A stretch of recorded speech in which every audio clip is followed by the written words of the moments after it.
ànd beeg Sénégal 7 ñu ngi leen di nuyu di rafetlu bu baax ànd bi ngeen ànd ak ñun ñu ngi am mbégte ñëwaat ak yéen ci seen émission 13 minutes de vérité ngir commenter actualité bi ci wàllu politique sociale ak yeneen fànn yoo xam ne dinañu am mbégte bu baax a baax daal di ci waxtaanee ak suñu invité bi nga xam ne dañu am mbégte dalal ko fi muy Mor Talla Gueye alias Nit Dof Mor Talla ñu ngi lay nuyu dina dalal ci Sénégal 7. merci beaucoup mon frère Abdou Khadir maa ngi lay nuyu bu baax di nuyu waa Sénégal 7 di nuyu ñi ñuy suivre ñëpp. d'accord donc ñi nga am mbégte dalal la fas yéene waxtaanee wàllu actualité bi nga xam ne nag moo ci mujj balaa ñuy tàmbale rek souhaiter une bonne fête à nos amis et frères chrétiens ci fête bi ñuy fêté jëmee ko ci sunu yaay Mariama. donc di leen souhaiter une très bonne fête dans la solennité et dans la ferveur ni ma ko waxee tey njiitu réew mi war a dem fële nga xam ne mooy Mali en tant que président de l'Union africaine war a jóge foofu dem Tchad puis au Gabon visite bi nag dafa coïncider ak manifestation boo xam ne population malienne yi amale nañ ko ngir bëgg ñu accélérer génnub armée française foofu ca réew ma nag nga gisee acte boobu nga xam ne maliens yi ñu ngi wéy di ko poser ay acte de souveraineté à chaque fois mu mën a doon ay leçons yoo xam ne yeneen pays africains yi mën nañ ko tirer xool ci bu baax. waaw loolu moom wax dëgg yàlla dafa nekk benn fierté boo xamante ne africains yëpp dañu ko am. envers les Maliens en tout cas ils sont en train de montrer l'exemple. chemin bi ñu war a jël en tout cas ñun ñëpp pour nous libérer. et que on voit que ni am na ay forces extérieures yu essaient d'étouffer révolution boobu noonu ak cette soif de souveraineté bi nga xam ne ñoom ñu ngi koy appliquer ak des attaques multipliées yoo xam ne si fan yëpp mu ngi am avec des armes très sophistiquées. donc ñu ngi attaque terroriste bi am la dernière fois. exactement ñu jàpp des militaires yu bokk ci un pays voisin. mu nekk ay attaques yoo xamante ni ay attaques yu flagrantes la yoo xam si ni ça peut mën na am leneen lu mu jur parce que amoo droit dugg ci territoire jàmbur surtout nga nit ñoo xamante si ñi ngi nekk ci benn conflit. boo xam si ni ñi ngi jéem a jël seen avenir en main. et on voit toujours que ni am na ci en tout cas des pions yu ñuy yónni am na ci des présidents pions yoo xam ñi ngi leen di def loolu sale boulot. parce que des militaires du ñu jóg rek autosaisir seen bopp dem defi ay mission donc. ñu ngi saluer ak di envoyer sunu force bi yëpp aux forces au peuple malien parce que affaire bi aussi fulla ak fayda kese la nit bu ñu nekkee sa dëkk apporter wuñ la dara ba noppi nga gis que ni en tout cas li waroon na dimbali sa dëkk ñoom ñu ngi koy utiliser ñu ngi fi nekk di gën a yokk instabilité bi la leen taxoon a jug gisu leen ci benn résultat et lépp sax di xaw a niroog une façon d'ingérer en tout cas de ñëw forcer seen bopp Mali est un peuple souverain bu désirer présence su force étrangère am na ci droit mais su ko bëggatul loolu y a pas de débat. c'est la liberté. c'est la liberté oui. donc gis nañ que ne nag ñu ngi koy jéem a déstabiliser. et je pense que Goïta dafa war a def très attention parce que bàyyeegun ko. te xam nañ que ni une fois Mali libéré boppam day nekk kuy xàll yoon bi pour d'autres pays pour ñu am aussi ñoom. Cette soif de liberté. D'autres pays la Russie gis nañ collaboration bu accrue bi nga xam ne amee nañ ko. mais ils ont le droit xam nga gis nañ ñu temps yi la ñuy gis Macron mu ñuy wax que ni Russie dafa ñëw pour coloniser l'Afrique il faut que africains yi xam que ni Russie du leen d'accord mais leçon yooyu du ci moom lañ ko war a jëlee. les Maliens ont le droit de choisir la Chine wala la Russie wala ku leen neex selon ñoom fi ñu bëgg a dem. parce que aussi booy collaborer ak nit pendant plus de 50 ans di ci dellu ginnaaw. amoo ci résultat. lu dul ñi ngi créer ay terroristes yoo kenn xamul di gën a instant parce que la nekk Mali dafa bëri richesse donc il faut que nga créer le chaos pour mën a être le dominant toujours. ci wàllu or bi particulièrement ci ressources Mali ressources yi dul jeex la oui. donc ressources minières yi tout le monde sait que ni l'histoire des terroristes. chaque fois tout est monté de toutes pièces pour am contrôle ci nit ñi parce que faut semer la peur et il faut se montrer indispensable il faut créer une situation buy tax que ni yow tu es indispensable donc on sait très bien que tout ça est monté et bu ñuy see Goïta ci temps bu gàtt bi am na problème yu bëri yu mu résoudre yoo xam ne am na armée yu ko ëpp doole téeméeri junni yoon résoudre uñ ko te moom ci temps bu gàtt mi ngi def résultat bu mag a mag donc cela veut juste dire que ni am na ñu góor suñu kaw moom ñu gën ñoo bëgg lu baax li ñu yàlla baaxee ñu ñëw xool naka lañ ci amee contrôle grâce à des pions yu ñu fi am qui nous servent de président et qui travaillent pour eux mais liñ ñu jaay ka ni moo leen fi indi c'est faux te bu doon dëgg la tey bu ñu gisee Russie ñëw dañ naan ah bon am na beneen force bu ñëw dolleeku ci li tax ñu bëgg coûte que coûte ñoom ñu nekk exclusivité seen ci ñoom xam nañ lu tax donc man maa ngi saluer en tout cas le courage parce que aussi Mali du tey lay doo ko commencé wane jàmbaar yàgg nañ ci l'empire du Mali ba tey jii nii ak seen guerrier yëpp yu ñu am ak ba ci fédération bi ñu doon def ak Sénégal ak yu demee noonu ba bi muy Mali yàgg na marqué l'histoire donc tey jii nii su Mali jugaatee pour xàll yoon bi pour l'Afrique de l'Ouest en tout cas pour tout le peuple africain du ñu mën lu dul soutenir leen envoyer leen beaucoup de prières et wan leen que ni nous en tout cas cette jeunesse consciente d'Afrique nous les soutenons et ñu ngi ñaan yàlla lii ñu sumb ñoom ñu am ci doole après nag président bi dem fi c'est normal moom lu muy diriger instance boobu noonu il est appelé à toog ak ñëpp même si ñi ko def confiance ci continent bi bëriwul donc mais waxtaan bi normal na teg nañ ay sanctions ils ont essayé d'humilier Goïta et le peuple malien a tenu bon dem nañ ba xam ne que ni ils ont fait perdre beaucoup de milliards aux Maliens et aux Sénégalais commerce yu bëri daanu na fi pour les beaux yeux du maître après le peuple malien a montré du courage ils ont tenu c'était très difficile ils ont tenu et ils étaient obligés à un moment donné de fekk si le peuple malien et Goïta ci vers le dialogue et xam naa que ni ci continuité boobu lañ nekk par rapport aussi les attaques que subit le Mali jour yi ñu génn. Effectivement parce que le président Macky Sall le président de l'Union africaine dañuy dem pour waxtaane lu jëm ci wàllu transition bi dans la dynamique des arguments yi nga xam ne joxe nga ko te loolu war a doon taxawaayam effectivement et en toute impartialité bu ñu génnee ci loolu Moxtaala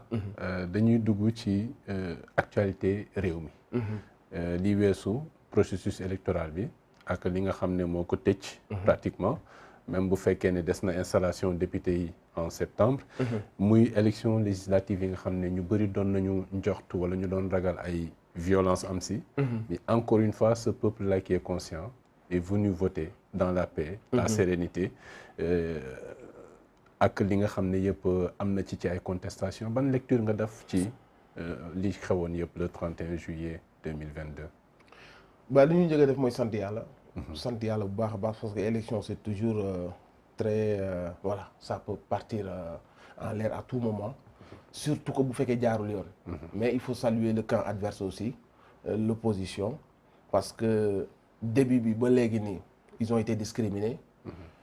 disqualifié nañ leen disqualifié seen ay leaders yàq seen i gis def nañ le tout pour que ñoom ils ont commencé des manifestations dem nañ ba toll en point boo xamante si il fallait ñu yërëm Sénégal yi par rapport ak yu bëri par rapport ak les événements yi doon ñëw impact économique yi mënoon amee tout les interventions et ils ont eu la grandeur de teggi seen tànk ci loo xam ne ñoom ñoo nekkoon ci yoon en face on a camp boo xamante si ni ñu ngi menacer nit ñi ñu ngi wax dañuy rey nit ñi ku ñëw fii doo ko fekke ça veut dire da ngay dee doo ko mën nettali ils ont fait des menaces des appels à la violence ci réew mu ñu nekk et bu leen ci opposition bi fekk si woon def naa que ni élection yi du jàlle nu mu jàlle parce que jàppe woon naa que ni ñi jiite yor justice yor police yor gendarmerie ñu leen di fay weer bu dee ñoom ñoo waroon nekk des gens qui appellent à ce que les choses se passent bien et ku def des appels à la violence ou au meurtre des choses comme ça ñoom ñu woo la pour wala que ni li ñu Sénégal yi dénk ñun duñ bàyyi kenn nga ñëw di ci def la neex mais du loolu la ñuy def ñoom dañuy wan que ni ku bokk ci ñun la neex waxal appel au meurtre appel au nangam sangam parce que aussi des responsables yu toll à ce niveau là di comporter wu comme des voyous et des racailles ku ñëw fii dinañ ko rey wax leen ma ko ban heure ngeen di ñëw di joxante rendez-vous c'est très dangereux donc heureusement qu'en face ils ont des gens yoo xamante si ni violence taxu leen jóg ils sont avec le peuple xam nañ que ni ils sont populaires xam nañ que ni ils sont majoritaires et ils amuñu intérêt à ce que mu yàqu ñiy saaga nag ak di menacer bëgg mu yàqu parce que xam nañ que ni argument yooyu rek lañ dese donc heureusement ba ñoom fekk si wuñ leen ci loolu def nañ seen campagne Sénégal yi aussi bu Sénégal yi bëggul violence à la base te loolu sax parfois daf ñuy coûter cher mooy suñu passivité boobu noonu dañuy dem ba c'est trop il faut des sacrifices des fois il le faut mënut a ñàkk parce que ñun dañoo bëgg am lépp ci calme c'était l'idéal mais on n'est pas dans un monde idéal on est dans un monde où il faut quand même parfois prendre ses responsabilités te ñun maanaam nangu googu ñuy nangu day dem sax ba tax ñu nangu lu mel ne élection yi jàll lu tax ñun ñuy nangu d'autres nationalités ñuy jël suñu nationalité di ko octroyer d'autres jeunes yu dëkk ci beneen pays voisin ñi ñuy jox suñu nationalité xamuñu leen xamuñu yan endoctrinement ñoo nekk seen bopp xamuñu ndax c'est des futurs terroristes xamuñu ndax c'est des anciens djihadistes xamuñu leen donc nationalité c'est sacré doo def pour des besoins électoraux nga jël suñu nationalité et puis créer seen benn bloc boo xam ne depuis daaf ba faneen ak faneen ñoom bloc boobu la lu ñu bëgg a def mën nañ ko def il y a beaucoup de témoignages yoo xam se ni maa ngi ñaan d'ailleurs nos amis journalistes ñu def des investigations là-dessus parce que ça fait depuis 2019 ku ci ne ci ñun am nga proche bu ne la ci élection yi laa amee nationalité qui est cette personne qui donne des nationalités à des gens qui est cette personne ban audace la nit war a am jël lu toll ne nationalité sénégalaise di ko séddale à des centaines de milliers de personnes comment ça se fait mu am déggoon nañ ci à Goudiri côté yooyu noonu jamono yi élection 2019 nga bëgg confirmer bourrage d'urne bi opposition bi di wax mais bien sûr demal Mauritanie demal un journaliste na jël une caméra cachée dem def une investigation de 1 mois mu toog def immersion mu laajte mu posé question ñi bëggoon am double nationalité dañ koy nëbb sax parce que Mauritanie d'accord ko ñi ñu wutal nationalité mais boobu bu justice defoon liggéeyam danañ xool ban responsable moo leen recensé kan moo ñëw def listam kan moo leen transporté kan moo leen yóbbu bi ñu leen yóbboo kan moo leen octroyé par rapport ak këyit yu joxe sunu nationalité parce que man du ma dem Mauritanie di fa voter j'ai pas le droit comme naan li ma wax et tout le monde le sait amul ku ko mësul dégg nga am voisin man am naa ñoo xam nee nañ ma ci lañ amee nationalité et loolu c'est très grave c'est très dangereux ñuy gis des populations yoo xam ne xam nañ que ni bourrage la xam nañ que ni lu ñuy wax namul chiffres yi ñuy wax xam nañ que ni amul xam nañ que ni tout le monde sait que ni bu fekkee am na sax ñu ëpp vote d'habitude ci dëkk yu mag yi lay doon dañuy yegg dëkk bu ndaw boo xam ne habitants yi dañuy xëy benn jour yokkal la loo xam ne xel nanguwul mënul nekk parce que aussi nu nit di ab askan di yokko c'est goutte par goutte te xale yi bu ñu yokkoo sax da nga leen di mayaat 10 ans 18 ans pour ñu màgg ba mën a voter mais am na écart yoo xam ne c'est impossible mathématiquement parlant soo calculer tu sais que c'est impossible et pourtant ci yooyu la ñu demee élection 2019 déggoon nañ ci lu dul jeex 2024 bi ñu toogaat ba la dernière minute ñu déggaat ci yu ni mel ñu gis des gens yu témoignent comme quoi que ni bus yi la ñuy garer ak pirogue yi di jàllale di yóbbu ay jeunes ku ñëw ñu yóbbu ñu ci des jëlaat ñu yóbbu ñu ci des et loolu c'est extrêmement dangereux te ci contexte boobu la ñu defee comment dire élection yi après les résultats tout le monde sait xam nañ que ni bon ils ont reculé de 50 ans en arrière et malgré que lu ñu sàcc lépp donc gàcce gi mënul naa gën a ñaaw. boo demee à Louga et tout ils ont volé des députés ils ont créé la confusion. créé cette confusion à côté des députés à Yewwi Askan Wi parce que y a des endroits yoo xam se ni plus de 2000 votes à Louga. yoo xam se ni cette confusion là de chef de quartier chef de village yu ñuy fay ñuy créer la confusion boo demee ci village yu ndaw nga xam ne information bi àggu fa voté loolu nañ leen wàllu à la place de Yewwi moom plus de 2000 voix yoo xam ne boo ko dolli woon ci liste bi député yi nekk Louga waa Yewwi ñoo leen ni moom donc c'est une très grande victoire de Yewwi malgré dañuy yeew seen tànk yeew seen loxo takk seen doog leen yi bëreeloo et seen liste suppléant lañ leen yóbbuloo malgré contexte yi ak créé discrimination yëpp ils ont battu l'état bi yor milliards yi yor autorités yi yor corruption bi yor yi ni mel et comme jàngatuñ ci loolu nag xamatuma ci lan la ñuy jàngat quoi mais ci contexte boobu la élection yi am te umpul kenn nag amul ku yeewoo Sénégal ku loolu ump après nag par parlo moo fi am ñeme dëgg bëgg sa réew wala ànd ak ay faiseurs de ay fossoyeurs yoo xamante si ni xam nga ko yow xëy na doo ko mais yaa ngi leen di jàppale kon yow ak ñoom yéen a yam donc je pense que amul kuy ignorer ce fait là au Sénégal. d'accord wax nga ko léegi par rapport ak double nationalité beeg yooyu est-ce que loolu aussi à votre avis nekkul loo xam ne dafay mettre en cause la souveraineté de certaines de nos institutions parce que quoi qu'on dise ce sont des politiciens qui dirigent le pays. Ce sont des politiciens qui sont au niveau des ministères. Mais les institutions les administratives yooyu ce sont des institutions xam ne dafay des politiciens yi dem ña fa ne c'est des agents de l'État donc est-ce que mënuñu jàpp ne ñoom war nañu seetaan ce ne sont pas des agents de l'État loolu da nga koy wax parce que tu sais que ni dans les normes noonu la war a demee. mais on sait que c'est dans les normes laay waxee dans les normes mon frère depuis kañ la nekk dans les normes mais ñun ci pagaille bi ñu nekk kenn ignoré wu ko mooy lu mu la wax tout le monde sait que ni institution yooyu nga xamante se ni ña fa nekk dañoo xam seen compétence moo leen fa yóbbu. et que dañoo prêter benn serment entre ñoom. ce qu'on appelle les fonctionnaires de l'État ñoom ñooy nekk ci yenn services yi. mais c'est des politiciens. gis nga fi ay procureurs yi def ay meeting ay yu demee noonu gis nga fi ay ministres de l'intérieur yoo xamante si nii ñu ngi Touba di. lu leen nguur imposé la. waroon nañ ko nangu wala. mais non mais c'est que xam nañ que lu leen nguur imposé la en même temps aussi luñ nangu la parce que boo ko nanguwul ñu dàq la soit da ngay politiser li ñëpp bokk. nga féetale ko nguur da nga koy politiser parce que comme lu ma la wax li nga wax nii. si l'enquête amoon parce que aussi dans d'autres pays les enquêtes comme ça se font lu tax ñu koy interdire suñu bopp dañuy wax du dëgg la mais les journalistes d'investigation demal dugg tu poses des questions soo jëlee plus de 100 boy tôt ou tard di nga gis ku ne la tel responsable moom a ñëw recensé ma tel responsable politique moomu booleeg moom après ñu yóbbu ma fii mais xam nga instance yi ngay wax tout est remis en cause suñu souveraineté bi ngay wax ni tout est remis en cause parce que suñu demoon ba dernière minute kiy def signature bi mais bu fekkoon ci dëkk yu nga xam se ni les enquêtes se passent de manière sérieuse cette tête va tomber te day jur scandale parce que danañ wax que ni ci yan base nga toog yow ba signer ay nationalité ñu waruñu am nationalité donc quand on dit ça nag on essaie pas procédure à respecter au moins kenn terewul kenn mais non mais dafa am contexte boo koy amee nationalité bi da nga ñëw rek indi kayit nii jox la ko foo jëlee kayitu juddu bi kayitu juddu fan la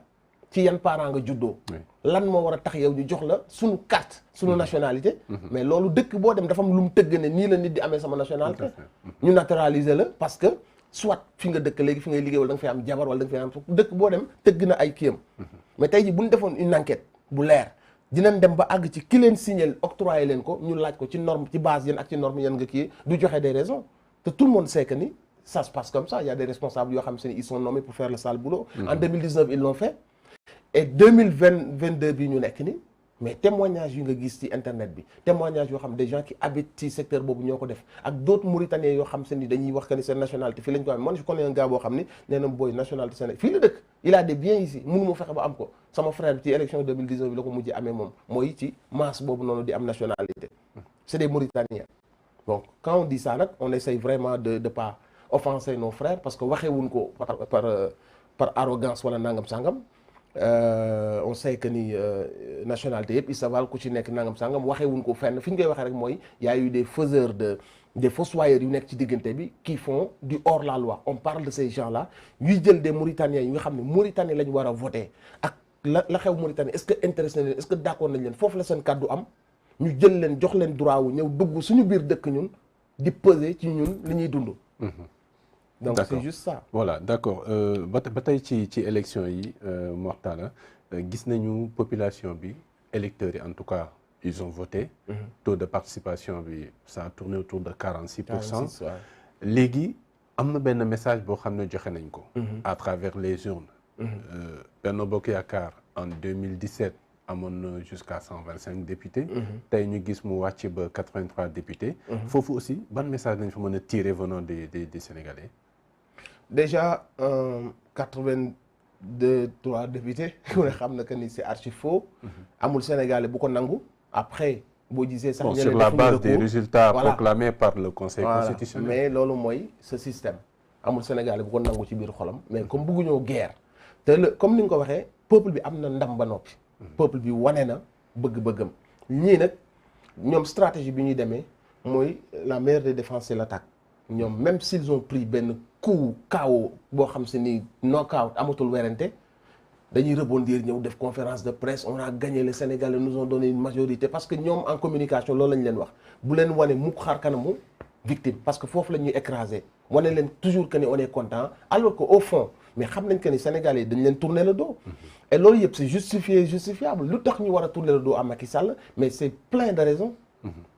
yoo xam ne Sénégalais ñi ngi wanaasu di wanaasu Sénégalais li ñu wanaasu dafa bari di yow dëkk bi nga nekk lekkoo naanoo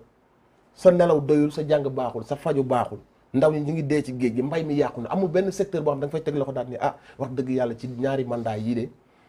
secteur bii de maanaam meññ na Sénégalais yi boole kook ñu leen di xupp di leen dóor ku wax ñu jàppale tëj ñu boole kook di gis une justice partielle boo xamante si nii ku far ci nguur la neex def ñu ngi of nag jàpp ak IGE amul problème mujj ñu fenn kudd yi mu teg ci dossiers yi ñu gis que ni opposants yi ñu ngi dagg bopp yi di gis que ni manifestants yi ñu ngi leen di dóor di leen toroxal di leen di yeew xamuñu ndax dafa am benn ministre bu nekk ci biir police bi ou pas. parce que y a de ces actes un policier républicain du ko def wala gendarme. comment nga jël ba xaaja guddi dóor ay nit saaga leen torturer leen yóbbu leen ba endroit boo xam mënu nañoo dee ñu foofu sax nga sànni leen fi guddi loolu yaakaar naa des policiers républicains duñ ko def est-ce que dafa am ministre bu nekk ci biir buy dóor nit ñi ña nekkoon ay nervi yi bërki démb est-ce que mbaadu dañ ñoo rax parce que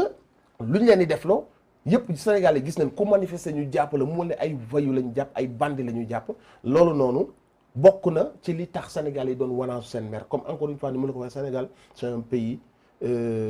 dëkku jàmm la. ñoom bëgguñu violence. moo tax ma la dëkku jàmm boobu dañuy dem sax ba on est trop victime de ça parce qu'on laisse passer des choses yoo xam ne dans un état normal cela ne doit pas passer. donc du coup boo boole yooyu yëpp mais nit ñi dañ leen sanctionner dañu sanctionner Macky Sall dañ ko wan ko ni on n'est plus avec toi dañ ko wan que ni sa ñaari mandat yi wax nañu xat ne pense même pas en troisième mandat. sa ñaari mandat yi wax nañu xaat yaa yor ministres yi milliards yi directeurs yi fépp fu alal di génn yaa ko yor fu ne dugg nga fa jéem nga dugg kër sëriñ si créer fa ay problème jéem nga dugg fu ne jéem nga fa lu ne joxe nga ko sàcc nga lu ne def nga ko teewul askan bi war na la ginnaaw léegi nag su fekkee moom nit la lim ciy tiire mooy d'accord peuple bi c'est mort y a eu rupture te rupture bi mënu ma ko soigner ci 1 an comprendre nga li ma mën def mooy je vais essayer de sauver la face yi ma mën àggale ma àggale ko mu rafet les blessures ma xool nu ma mën a fajee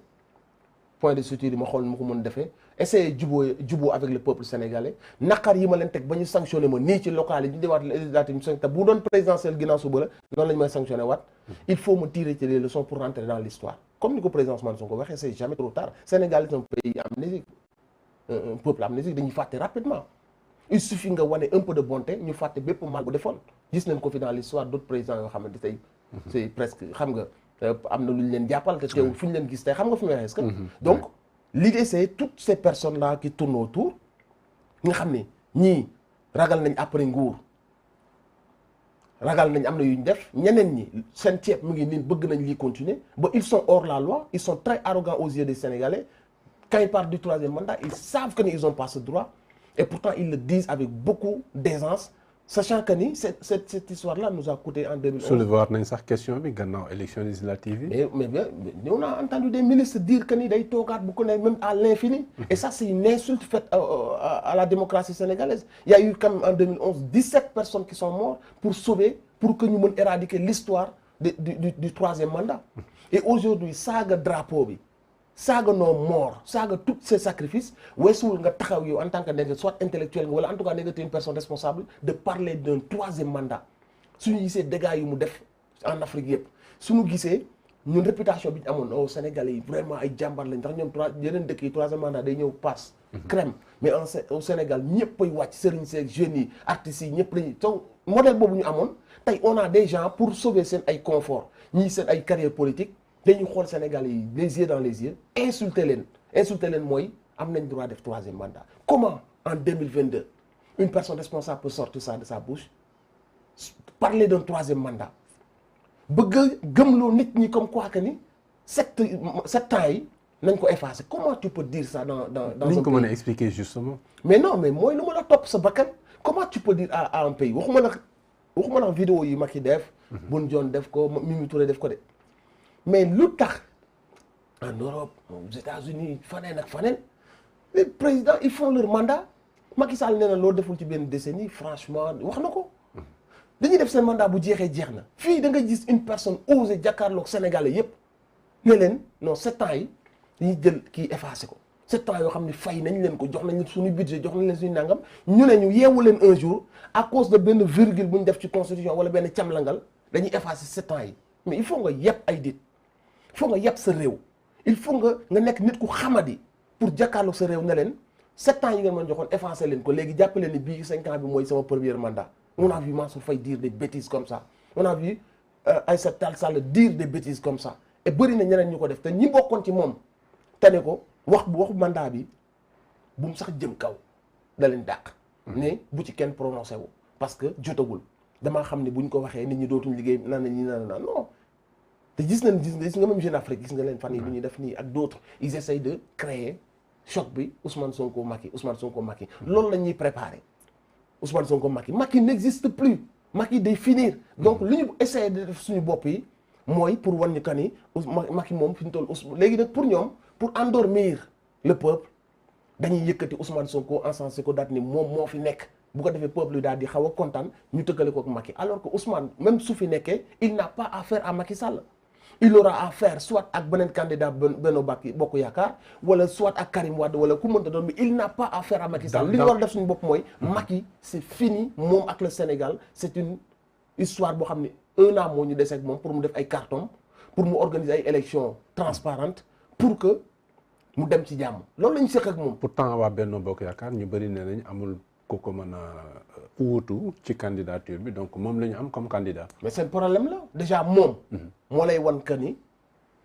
matul homme d'état parce que munoo nekk 2 ans deux mandats. nga am ay ponkal ci sa biir. nu mu tudd. coalition parti wala parti.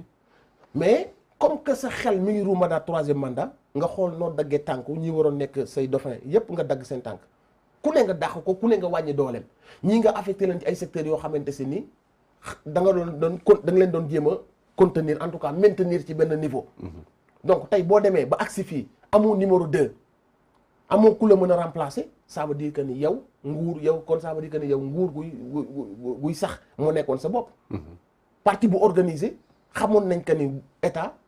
tout en sachant que bi ngay falu 2 mandats nga fi war a toog. donc yow waroon ngaa préparer nit boo xamante ni fu la tudd moom lañ ci teg. mais kan ana Aly Ngouille Ndiaye ana Amadou Ba Cissé yàlla na ko yàlla yërëm fan lañ ko yóbbuwoon te pourtant Cissé boobu c'est un homme d'état boo xam te ni mais ñëpp xam nañ ko même les gens yu bokkul ci Macky Sall sax kooku il a le respect unanime c'est très rare d'avoir des gens comme fan lañ ko yóbbuwoon médiateur de la République. xam nga li ma lay est-ce que kan mooy le numéro léegi su ngeen ko amul est-ce que c'est parce que amu leen ko da ngeen ñuy forcer Macky Macky loi moo ko tënk kaddu tënk ko sénégalais yi tënk ko ay vidéo am tënk ko ay waxu démbam tënk ko kooku y a plus d'option avec Macky Sall. Comment peut-on delluwaat ginnaaw ci waxu Macky Sall boobu non c'est impossible. D'accord certainement dinañu bàyyi un peu l'avenir va nous édifier à ce sujet-là fii ak quelques mois ce n'est plus loin dañuy ñëw ba tey dans le cadre des élections ak répercussions yi wala retombées yi ci élections législatives yi. amoon nañu presque égalité ou peut-être même majorité du côté de l'opposition avec l'opposition toute réunie. Aar Sénégal Yewwi Wallu les serviteurs ak Bokk Gis Gis mais on a vu Bokk Gis Gis justement bi nga xam ne dafa rallier dem ci groupe parlementaire Benno Bokk Yaakaar boobu xalaatoon na dina am benn impact sur l'opposition à l'hémicycle. Bien sûr parce que lu mu ndaw jox na leen une majorité. Après lu ma bëgg a wax rek mooy nit ñi lu ñuy fàtte léeg-léeg. affaire de député yi ñoom boo xoolee ils ont fait le tour chacun ci ñoom benn député la donc ñoom téyewuñ àdduna nii seen loxo. mais il reste fort ils étaient face à des responsabilités yu ñu war a jël. soit dëggal sa bopp parce que da ngaa dem wuti ay voix. voix yooyu nga dem wuti da nga leen mën ko ne man ànduma ak Macky Sall loolu moo tax ñooñu jox la say voix. comprendre nga. oui léegi nag voix yooyu à la kulli xaal dañ la ko jox pour nga utiliser ko lu dul Macky Sall mais soo ko yóbboo loolu Macky Sall yow da ngaa trahir ñi la voté. parce que boo leen waxoon que ni après dama ko yóbbu ci Macky Sall xam nga duñ la voté donc Pape Diop li mu def amul nu mu ko mën a expliquer gis nañ ko muy def conférence de presse xam naa dañ ñu ko essayer de nga kii mu yuuxu nit ñi naan ni fii kenn jëlu fi kenn en otage. kenn forcé wu fi kenn joxe na ay raisons. notamment blocage yoo xam ne mën na am fële à l'Assemblée nationale. nu muy nekk blocage. selon ay raisons tey jii nii blocage bu doon amit day fekk que ni ay loi forcée comme loi terroriste bi ñu forcé. tey bu blocage doon am ci yu mel noonu lay am. c'est bien que sax mu mën a am blocage surtout yow nguur boo approuvé wul boo xam ne nga ay cuune lañ. tey bu ñu mënoon am occasion wu defal leen blocage surtout xam nga li ñuy ruuma naat ci 3e mandat wala fàggaagal ay nit occasion la woon sax pour ñu mën leen bloquer ci yenn yi mais est-ce que nañ leen di bloquer ci luy jëmale Sénégal kanam ku nekk ci opposition bi kuy bloquer loi buy jëmale Sénégal kanam amu fa profil boobu amu fa. donc waxam boobu ça ne tient pas xam nga fi may est-ce que. donc wax boobu noonu mooy je vais servir ça d'alibi pour nekk benn faux patriote buy wane que ni je veux vraiment une stabilité na nga ne alors que en face de toi xam nga que ni c'est des gens yoo xam ni dañuy voter ay lois yoo xam ni bakkan lañ ko voté. dafa bëgg réewam nee na moo tax mu def choix bi. mais loolu kan moo gëm même moom gëmul loolu. Pape Diouf dafa trahir le peuple sénégalais mais xam nga la moo wax ji fan la wax ji nekk yëpp muy moom muy Pape Djibril Fall muy Thierno Alassane Sall victoire u peuple bi. la nit mënul nangu. loolu c'est un acquis peuple bi téye na victoire am ba pare léegi nag rentrer dans l'histoire moo fi am wala sortir par la petite porte sa way ñaaw à jamais mais askan bi am na ndamam ba noppi mooy fekk na président Macky Sall ak ay njuuj njaajam ak ay kii yu koy jàppale askan bi wane ka ni la volonté populaire mooy primer surtout. et le libre choix dans tout ça. après xam nga aussi libre choix su ma neexoon ma summee ko fii yaramu nen léegi fi ñu taxaw ci kanamu caméra bi libre choix. donc bëgg wax ne moral il y a le sens de la responsabilité il faut pas ñu tëj ñu ci ay concept libre choix mooy la on vit en communauté nit dafa am ay normes yu ñuy tënk la parole donnée l'éthique ak nangam sangam tout le monde a le droit de faire ce qu'il veut mais munoo trahir ba noppi bëgg a rëy Lamine Pape Diop ce qu'il a fait c'est trahir le peuple sénégalais espoir bi jeunes yi amoon mais Pape Diop waroon na ko rusal pour une fois Sénégal expérimenté leneen lu dul jël doole yëpp jox ko état parce que dañoo jël doole yëpp jox ko état mu jëfandikoo ci safaan ñu ne pour une fois ñu am benn sax 1 an avant les élections l'histoire de calmer les choses nga xam ne même élection bu dee amaat sax dañ koy voter ne nii lañ koy defee duñ ko defee nii pour que sax élection yi pour une fois mu mën a jaar yoon. occasion boobu la xañ Sénégalais les gens avaient la possibilité d'arrêter cette dictature là qui est en train de prendre place. mais c'est Pape Diop qui a bloqué processus boobu noonu te pourtant jeunes yëpp ils étaient vraiment xam nga ci euphorie boobu lañ nekkoon parce que xalaatoon nañ que ni am nañ maintenant la possibilité de contenir un peu cette folie bi Macky Sall la nekkee mais moom moo dem trahir affaire boobu noonu Pape Diop d'accord xañ ñi ko voteloon mu jël seen voix ante dafa dem ci ñooñu laaj leen voix ba ñooñu Macky Sall nekk fii ñu romb ko dem jox ko am ñooñu bëgguñu seen voix dem ci Macky Sall. est-ce que daf leen laajaat benn par benn voix bi ngeen ma joxoon est-ce que mën naa ko jox Macky Sall. mais il y a certaines dissidences sax ci bokk gis-gis bu pare par exemple ñoom. yu d'accord ñu nañ mais bien sûr mais c'est la vérité mais ils génn nañ def ko mais ils ont raison de le faire Pape Diop lu mu def c'est un coup de couteau bu mu jam Sénégalais yi ak en tout cas moom ñi ko votel de un ñi mu bokkaloon coalition ak les Sénégalais ak toute cette jeunesse parce que ku gisoon jeunes yi. ak kontaan bi ñu kontaanoon comme quoi que nii dina am un changement kii dootul am benn majorité boo xam dina ko permettre mu jàllale ay lois yoo xamante si ni baaxul si ñun maanaam Pape Diop yaakaar boobu la ñëw tas. d'accord amul nenn nag nu mu ko mën a layele lu dul maa tey yii muy def ni yëpp cinéma la ay di yuuxu naan non bu ñu kenn rey gi nga otage boobu muy wax amu fii kenn jëlu fi kenn en otage fii del seetlu ku fi wane ngor yaa moom ndaw ñi nga fi gis ñëpp ndaw ñi jox leen bopp joxewun alal joxewun ndax xam lu ñu wane ngor ay valeur jeunes yi yamuñ ci Ousmane Sonko boo seetloo Barthélémy Dias keneen ak keneen Dame Mbodj képp koo xamante ni ñi ngi njort ci yow ngor ba ci Pape Djibril Fall ku ñuy njort ci yow ngor dañ lay jox sa cër loo wax ñu bàyyi la xel mais ñi nga gis ne jeunes yi àndatuñu ak ñoom wala ils sont très durs envers eux mais c'est toutes ces politiciens yi yàgg a dundee askan bi yi respecté wul suñu ay loi ñii ay corrupteurs lañu ñii seen yoon nekkul ci suñu ay loi nu ñu def rek bu seen nguur ak mais ñooñu jeunes yi joxatuñ leen respect ci dëkk bi parce que aussi respect bu ñu la ko joxul tu dois te poser la question li tax joxatuñ ma respect loolu moo tax mu am ci nit ñoo xamante si ni ils se sentent oppressés dañ naan jeunes yi dañuy alors que ni c'est pas vrai ñoom ñoo war a remettre seen bopp en question li tax jeunes yi respecté léegi type de personne te mënuñoo respecté ñun c'est parce que yéen ni ngeen doxalee ak seen réew durant des années nu ngeen trahir seen réew durant des années ndaw ñi dañoo màgg et l'information day véhiculer maintenant mu àgg na ci nopp ndaw ñi bu njëkk benn télé mooy am benn rajo ngeen jàllale ci leen neex ñenn ñi ngeen dem ci kër sëriñ si am ñu ngeen fa manipuler ñooñu tamit jàllale l'information mu àgg ngeen di nax nit ñi mais léegi jamono dafa dox. d'accord booy yi am 16 ans 17 ans ñooy toog. seen réew jaral leen ñu jël seen paas fay xaalis toog di déglu lan la moo xew seen réew. kan mooy mooy def lan ndaw ñooñu nag ñoo commencé. parce que xaaruñ ci yow nga jox leen xaalis ñoom li ñu xaar ci yow mooy nga baax nga bëgg réew mi nga nekk quelque mu xam ne xalaat kan nañ mën nga yóbbu Sénégal fenn ñu jox la cër. genre ndaw ñoo ñoo fi bari léegi. d'accord parlant des cas de Pape Djibril Fall et Thierno Alassane Sall opposition bi Yewwi Wallu nee nañu on met les opposants devant leurs responsabilités. par rapport à ce choix-là, soit d'être du côté de Benno Bokk Yaakaar wala du côté de l'opposition. Mais est-ce que loolu ça suffit est-ce que opposition bi puisque dañu nar a dem ci ay jeux d'alliance groupe parlementaire et cetera est-ce que war ñu mën a dem vers Pape Djibril Fall et l'autre là même bu fekkee ne affirmé nañ confirmé nañu wane nañu gën nañ dëggal seen bokk ci opposition bi. non inscrit lañu wax oui non inscrit. xam nga man. gis nga Abdou Khadre. da ngay am nit da nga am fam boobu tolle. tu es devant les faits. y a plus à réfléchir c'est A ou B.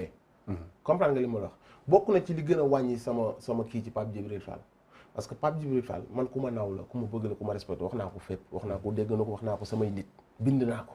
bi mu ne day nekk député ñu njëkk a commandé na ko jaajëf on a besoin dit ñu mel ne yow député boobu jàppe woon naa ko ni Pape Djibril Fall day dëggal boppam mooy xam na système bi fi nekk yàgg na taxaw ŋàññi système boobu noonu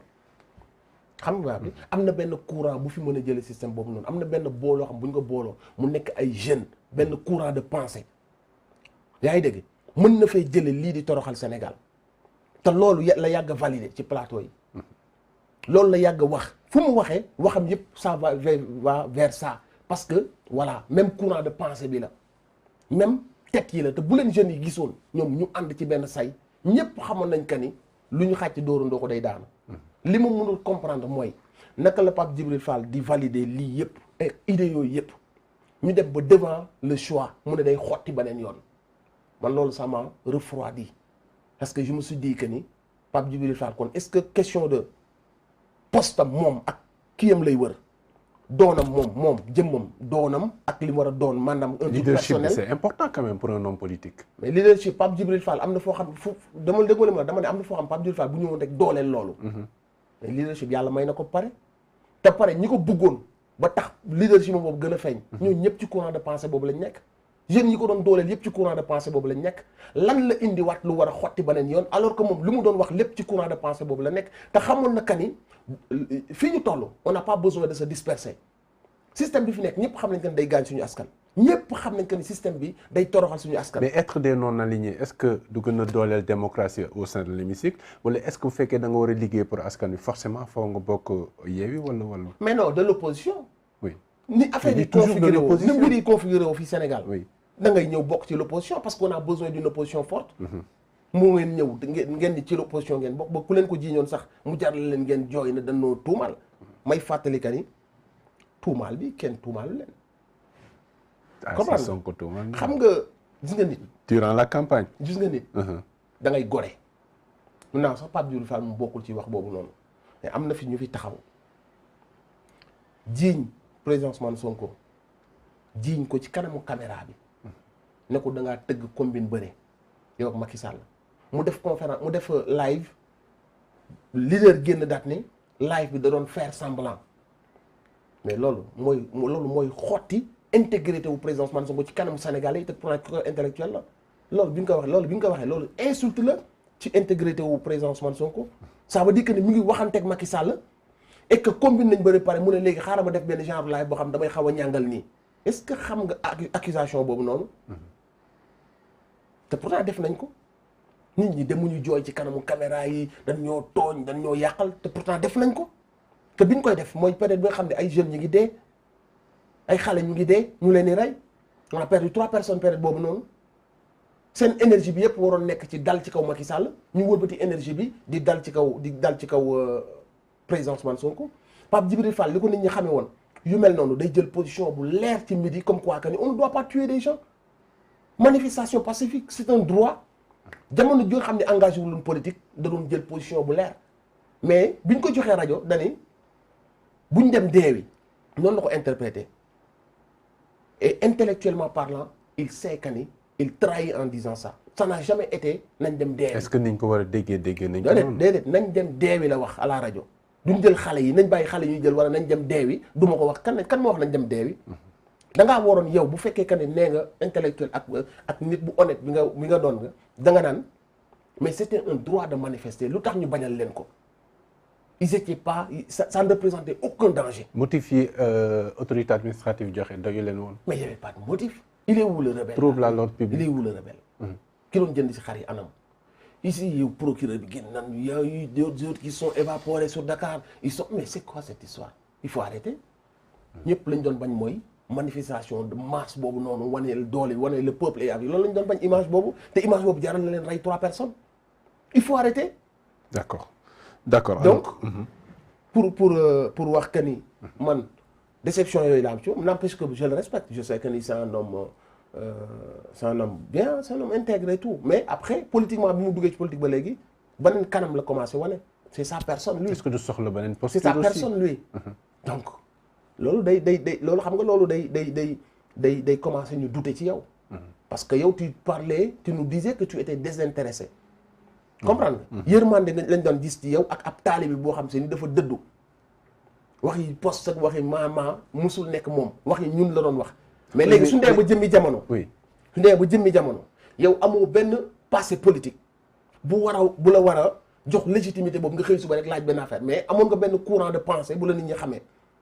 kon yow li nit ñi doon xaar ci yow mooy sa courant de pensée boobu noonu nga ñëw développer ci sa désir politique. mais est-ce que teelu ñu wax du moment où tàmbaleegul liggéeyam à l'Assemblée nationale tàmbaleegul wane luy taxawaayam à l'Assemblée nationale est-ce que ñu patient un peu à son sujet. jàpp naa dina fa def lu non foofu àggagun fa. man jàpp naa dina fa def lu baax. mais man fi may waxee mooy. il a raté une occasion. da nga bëggoon ma affirmer clairement ne dafa bokk de courant de pensée bi mu yàgg a défendre. oui pour man. beneen yoon bu mu bëgg a xotti dafa mel ne ñu ne la nan laa la ko mën a expliquer yoon bii fi nekk nii yoon bii fi nekk nga daan taxaw ci digg bi yoon bii di ko ŋàññi mais li nga doon wax yépp ci yoon bii la jëm. comprendre nga li ma wax est-ce que li nga doon wax lépp ci nit ñi doon ko dégg ci at yi ba tax sax nga am ci seen sympathie.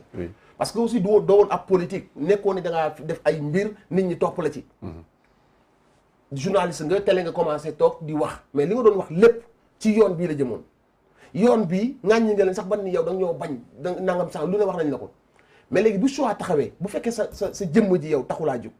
askan wi la tax a jóg ak idée yi nga doon développé yoon bi nga xamante ni sa wax yépp ci yoon boobu la jëmoon man li ma mënul comprendre mooy li tax nga def benn croix ci yoon boobu pour xàll beneen yoon ñi nekk ci yoon bi xanaa kon da nga leen di woo ci yoon bale alors que yow la nga doon wax lépp ci yoon bii la ne te foofu la Sénégal toll fi Sénégal tolloon mooy ñëpp dañoo war a sot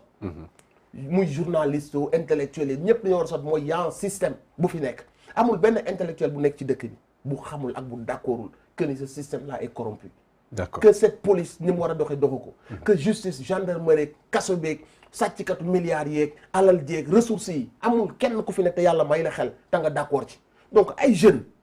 yu bëgg a changer la donne am pratiquement ñoo bokk sax booy yi leen bëggandoo mais ñooñu bu ñu defoon benn bloc dañ am toute leur chance pour jëlee fi ce système là bi gaañ suñu dëkk. donc man j'ai pas compris ce choix là et ça m'a refroidi par rapport ak man bët bi ma ko doon xoolee n'empêche que comme ni ma ko waxee je l'estime et njort naa ci moom comme quoi que ni par rapport ak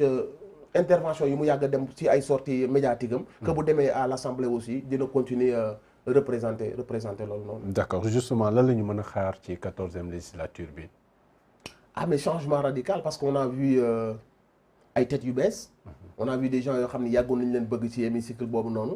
on voyait benn assemblée bu amul qualité. bu am xeex xuloo du ma député askan bi député parti là lu kële bëgg du ma léegi on pense avoir un débat élevé parce que bi fa Ousmane Sonko demee gis na le résultat. on a vu même ay discours yoo xam ne booy dañ koy télécharger seen téléphone yi et c'est ce qu'on attend des gens qui donnent qui yéegal niveau affaire bi et wane le travail de député du rek dem toog yëkkati loxo voté. am na des problèmes yu am ci askan bi des lois yu ñu war a des réformes des mbir yoo xam ne on attend d'eux ñu ñëw proposer ko on attend d'eux ñu ñëw taxaw proposer dafa mel ni comme Guy Marius Sagna sa première sortie temps yi comme sa deuxième sortie dafa ñëw bëreet mu dem assemblée mu dem comment on les appelle là où on donne les visas là mu dem ne leen mais je peux pas comprendre seen comportement ak les Sénégalais c'est-à-dire que ni level up ñu yéegal level bi mooy nga défendre les Sénégalais parce que nit ñi mënuñ ñëw suñu réew pour noppi di ñu manquer de respect. Nous ne sommes pas un petit pays nous sommes extrêmement riches si kaw bu ñu diriger nit ñu war a diriger. donc waratuñ baisser la tête des gens viennent chez nous moom ñu di ñu def nu la neex te du mujj fenn léegi nag loolu li ko war a xeex mooy comme Guy Marius Sagna bu nekkee député boobu daawuñu ko fay dara du daan dégg Sénégal yi ci hôpital yi ñu leen def lii day jël tànkam dem su daan dégg Sénégal yi seen ay tool ñu leen def day dem tànkam loolu la ñuy xaar de nos députés ñu yéegal level bi mu bañ a nekk ay affaire u Yewwi Askan bi wala APR mu nekk affaire au Sénégal que ces gens-là montrent aux jeunes c'est quoi la politique c'est quoi mériter son salaire c'est quoi nga wan yóbbu l'honorabilité bi ñu lay wax nga wane que ni c'est mérité li moo tax ñu woowee l'honorable mooy li moo tax ñu wane ko c'est ce qu'on attend des Barthélémy Dias c'est ce qu'on attend des Guy Marius Sagna c'est ce qu'on attend des Pape Djibril Fall c'est ce qu'on attend de Thierno Alassane Sall et autres. D'accord on va parler de bon en attendant on laisse l'installation en septembre xool yan premier acte le député yi di poser ak yaakaar bi nga xam ne yëpp Sénégalais yi ñu ngi koy nourrir actuellement bëgg am envie gis changement bëgg am envie gis ay réformes yoo xam ne nañ ko enclencher pour am de nouvelles pistes yoo xam ne dina si gis en quelque sorte soppeeku ci nekkinu askan wi mais dama bëgg ñu wax ci beneen affaire parce que pratiquement temps bi ñu seddoon na pratiquement jeex na mais sur un cas par rapport à la justice cas Ousmane Diagne mi nga xam ne jàpp nañ ko ci partage bu mu defoon ci li ñuy wax la une des journées détournées te ñu doon ci tudd Papito Kara boobu aussi yaa ngi koy observé bu baax affaire boobu te gàcce la loolu lu ñu ciy observé bu fi loolu c'est-à-dire que ni boo nekkee Sénégal da ngaa war a rus man c'est-à-dire que xam nga ñëwoon naa fi wax su ma ñëwaatee day mën ne li ma la waxoon temps bi daf koy dëggal rek quoi loolu kese la ñëpp gàcce lañ ci am justice bi wane waat na ak tuuteem c'est le procureur qui s'est autosaisi waaw loolu mooy li gën a graaw mbir yi fi nekk yëpp moom lii la dem autosaisi bon on sait qu'il y a des gens derrière yoo xam ni ils ne veulent pas se faire une mauvaise promo ñoo bàyyi procureur mu dem defal c'est que nga lëkkaloo boobu am entre des gens rek ça veut dire que ni Sénégalais yi nous ne sommes pas de même pied d'égalité comprendre nga mais gàcce la ci réew mi problème yi fi am yëpp scandale yi fi am yëpp rapport yi IGE bind yëpp ñu bàyyi fi yëpp dem na jàpp Ousmane Diagne parce que daa partagé reetaan c'est-à-dire que ni loolu mooy réduire justice bi lañ jël ridiculiser ko ci kanamu Sénégalais yi et wane aussi Macky Sall tiital gi mu bëgg a tiital ceux qui exercent en tout cas leur liberté de pensée et de parole et d'expression ils essayent de faire peur aux gens et loolu gàcce la au Sénégal xam nga même en parler je veux dire pour des gens yoo xam si nii xam nga ay magum jëmm lañ je veux dire tey moo ci benn réew ñu dañoo jàpp tel personne Sénégal c'est un grand pays et ces gens-là sont en train de jël drapeau bi di ko def du n'importe quoi xam nga fi est-ce que tey bu ñu jaay ne suñu justice suñu procureur ñun moo autosaisir pour jàpp Ousmane Diagne ñu ne lu tax ak fi jamono toll ci procureur boo xam ne def nga ay sorties catastrophiques yoo xam ne Sénégal yi xam naa ne jamono bi nga xam ne ñu ngi toll ci mbënd bi yaa ngi dégg Sénégal yi di jooy suñ alal anamu suñ 700 milliards yi fi anamu ñëpp di jooy comprendre nga courant bi di coupé ndox bi di coupé mu nekk une tension boo xam ne sociale boo xam ne on avait vraiment besoin de compassion de wane que ni même si on est des dictateurs il y a des moments de compassion avec le peuple ñu jël mais période boobu ci même guddi googu noonu le procureur autosaisir pour dem jàpp benn jeune boo xam ni son seul tort c'est d'être avec un partisan de président Ousmane Sonko et de faire partie des jeunes yu présents sur les réseaux sociaux pour en tout cas wax son indignation wax ses pensées wax nangam sangam mais dafa partager comment tu peux jàpp borom kër boobu su diplômé la c'est un gars qui a fait des études c'est un gars boo xam si ay doomam yi am 4 ans xama 6 ans dañoo maîtriser le Coran mu affiché leen il y a pas longtemps di ko ndamoo c'est un gars extrêmement correct malgré son engagement c'est quelqu'un bu dul sigi xool nit mais kooku noonu instant bi nii anamu mu ngi ci kaso bi ñu tëj tàggale ko ak jabaram ak doomam gratuitement te indigné wul ñenn ñi mais tey man soo bokkoon APR wala ma nekk kilifa diine wala ma nekk influenceur wala ma nekk artiste mais on est où en 2022 ab procureur autosaisir ñu dem jàpp ak même tey ko bu ñëwoon yóbbu garde à vue kase ëpp na waxuma la nga yóbbu ko kaso Papito Kara dafa def kii nu mu tudd revue de presse mais c'est extrêmement grave Abdou Khadre fan lañ toog fan lañ nekk loolu gàcce la gàcce bu mag a la d'accord beneen actualité muy hôpital Le Dantec boobu aussi créé njàqare ci côté patient yi ndax dañu war a délocaliser service yu bëri foofu pratiquement service yëpp am na benn plan de délocalisation boo xam ne ministère de la santé daal na koy publier tas ko ci différentes structures sanitaires publiques yi yóbbu nañu rajo bi Touba dégg waaw radiothérapie bi c'est à Touba mais patients yi duñu am njàqare bu ñu wane foofu te spécialistes yu bëri nee nañu xeetu délocalisation bi ça doit se faire dans le temps mettre les populations au cœur d'une communication boo xam ne ndànk-ndànk avec le temps daf leen di mocc ba bés bu ñu jógee pour délocaliser mbir mi du am benn impact du am benn choc boo xam ne da koy def même pensée bi nga am wala ban regard nga siy jeté. bu fekkoon président moom compassion la xam nga cynisme weesuwul loolu dafa grave aussi li tax affaire yi àgg foofu laa bëgg a xam maanaam tax manque de yërmande bi am gis nga nit boo leen yoree maanaam sa ñàkk xarañ yóbbu leen sax ci yenn coono yi. li nga ko mën a compenser mooy nga am compassion nga yërëm leen sooy wax ak ñoom nga wàccee sa baat sa kanam fireeku ñu commencé comprendre yooyu rek nga ko mën a compenser mais yow maanaam dëgër googu ak soxor googu ak dama koy def signer je m'en fous je pense même je prends même pas la peine xam nga fi may est-ce que ci ay malade même su fekkee da nga war a délocaliser mais comme ni ko experts yi waxee mais def ko avec la douceur trouver les endroits ba pare mais dafa ñaaw ci am réew moo xam ne réewu teranga la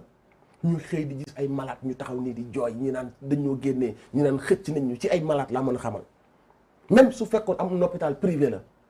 ah ay malade kenn waru leen génnee noonu maanaam ci gis-gis ak ci dégg-dégg loolu nit mënu ko nangu léegi su fekkoon lu mënul ñàkk la bu da fekkoon endroit boobu tey dañ ko soxla lu mënul ñàkk la mais li experts yi wax moo gën a yanu maanaam mooy nga jël le temps même su fekkee da ngay créer defar tabax yu bees ba pare wala boog nga xool endroit yi nga mën a caser ñëpp ba pare ba lépp am mu xam ni maa ngi Dantec ak maa ngi fële ça revient au même nga yëkkate leen ndànk ci worma ak ci yërmande placer leen coow du jib mais l'aspect de jaay boobu noonu jaay un hôpital jaay xaaj jaay lii après mais loolu aspect wu jaay boobu ci réew moo xam ni ci réew moo xam ni fi mu gën a sooxee ci côté boobu la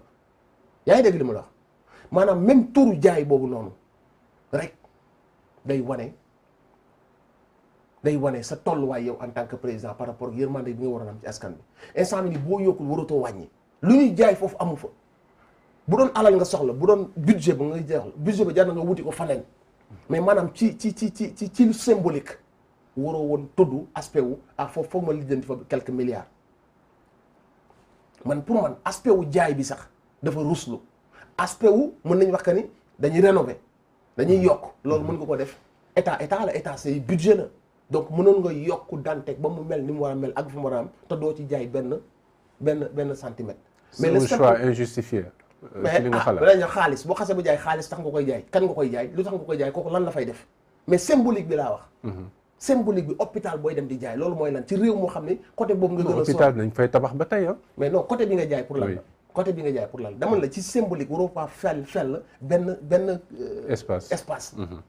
comprendre nga ci miettes yooyu nga fay am pour un état jaroon na nga wuti faneen xaalis bi mais plutôt symbolique boobu nga bañ koo laal d'autant plus que dañoo sooxe ci côté boobu noonu d'accord alors dañuy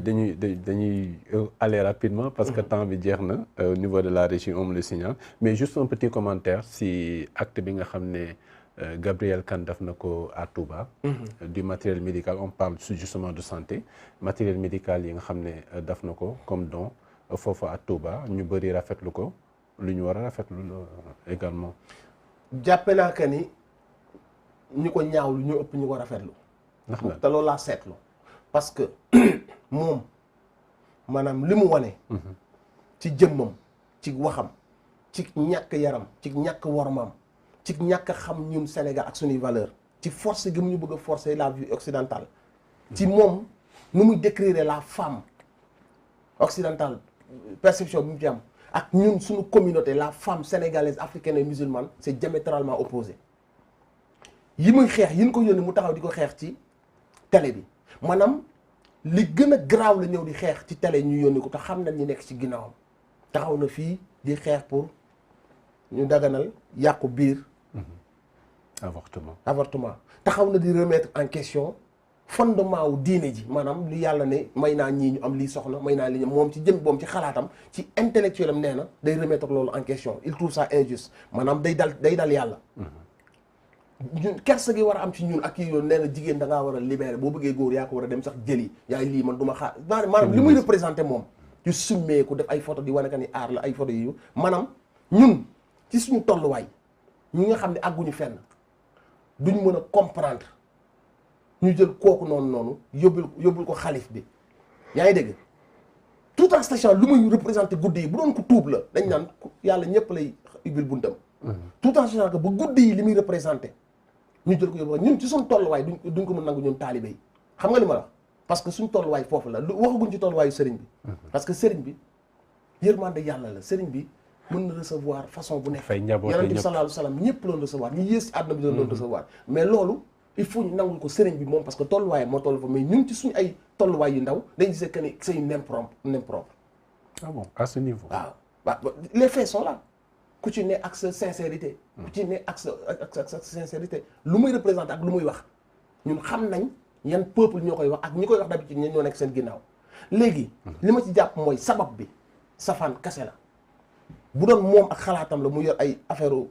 Touba soxla wugul ko Touba dafa soxla 67 millions Gabriel Kane am na luñ ci jublu te jàpp naa que ni safaan la parce que bu doon moom la ak xalaatam xëy na am na ay village am ñu moom yoo xam ne soxla nañ ko mu yóbbul leen ko te li tax ñu tudd xaalis bi au lieu que ñu wax rek matériel kii pour mu rafet li tax ñu tudd xaalis bi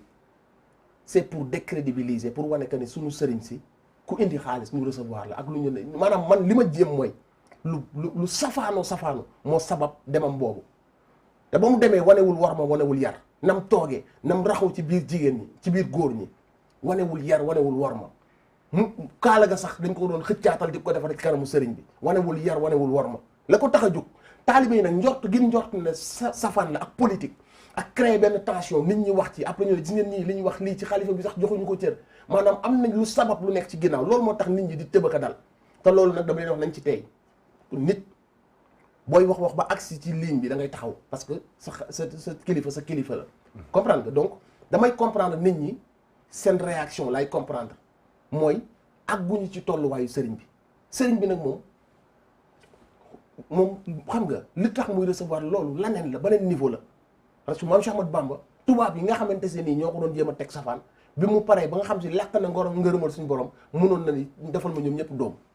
dalee na baal ba noppi ñaanal leen yaa ngi dégg kon ku koy représenté nekk Sëriñ Tuubaa wu tey façon bu nekk mën naa ñëw toog ci wetam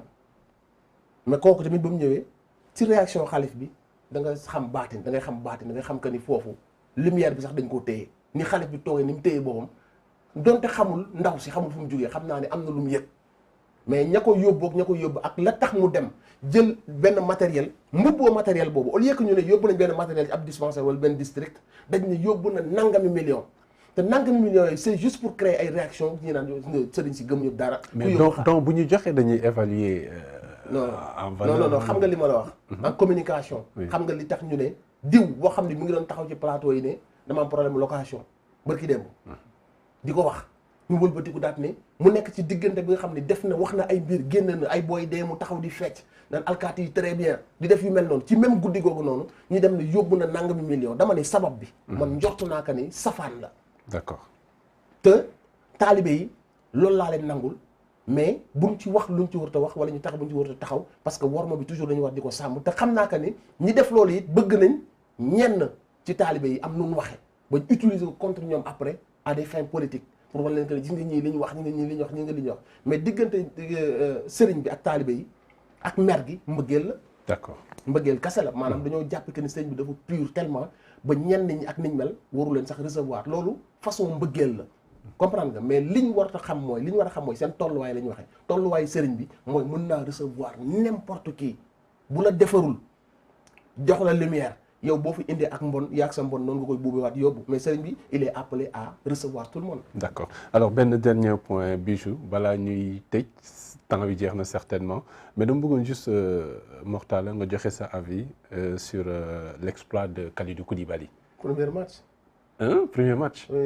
à Chelsea en plus à Chelsea. reprise de volée. Ah oui non but extraordinaire. benn but digne d'un attaquant. Mais c'est un défenseur qui l'a réalisé. Lui il marque déjà en tant que défenseur. Mais d'habitude c'était de la tête. Oui. D'habitude c'était de la tête. Mais là la reprise à la Cristiano Ronaldo bi mu def moom nii moom sérieusement man moom dama sauté ba laal plafond. dañ ko yéene quoi en plus xam nga capitaine. et voilà loolu aussi day dolli confiance. guddi ñu toll ñu ngi waajal coupe du monde bëri na sunu joueurs yoo xam ni instant bi nii ñu ngi un peu xam nga ci ay situation ñii amaguñ club ñii amaguñ temps de jeu moom nga xamante si ni am na lu muy représenté su dee yéeg day yéegaaleel ñoom da leen dolli confiance. et je pense que ça fait du bien. Et je lui souhaite vraiment mu réussir à Chelsea. Sadio Mané qui fait partie des nominés pour le Ballon d'Or. On souhaite que mu jël ko. Même si on sait que xam nga y a une très grande discrimination et tout ça. Mais on souhaite que mu jël ko mais déjà il est en train de faire feu à Bayern. Au Bayern donc on souhaite aussi lu mu am Liverpool mu am lu ko ëpp. En tout cas ñu ngi ñuy sigil mais démb moom je pense que Kalidou a détrôné même les attaquants les yu ma lay Cristiano Ronaldo ak cette reprise de volée quoi. D'accord, ce dernier mot. ba sant rek kontaan aussi si invitation bi nuyu waa Sénégal 7 yëpp ak ñi ñu doon seetaan comme d'habitude aussi man su ma lay wax. sama xalaat laa lay wax. donc du coup je suis très authentique et voilà ak dëng-dëng yeeg yëpp yi ci am. donc damay tuub par rapport ak offensé yi nga xam ne mën naa ko offensé ñenn ñi en tout cas sama xalaat lay wax ak ni ma ko gisee donc ce n'est jamais dans l'idée de blesser wala d'offenser mais en tout cas bon matuma quoi maa ngi tuub aussi ñëpp ñoo xamante si offensé naa leen par rapport ak ni ma waxee.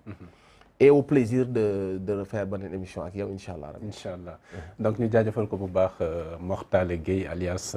Nit Dof moom lañ doon recevoir tey ci 13 minutes de vérité doon waxtaanee commenter également actualité bi ñu jaajëfal leen yéen ñi nga xam ne yéen doon suivre ci diaspora bi mais également ci réewu Sénégal di rafetlu bu baax ànd bi ak Sénégal 7 di leen dig daje bu suba ak beneen invité ci Sénégal 7 jërë ngeen jëf ñu yendu jàmm.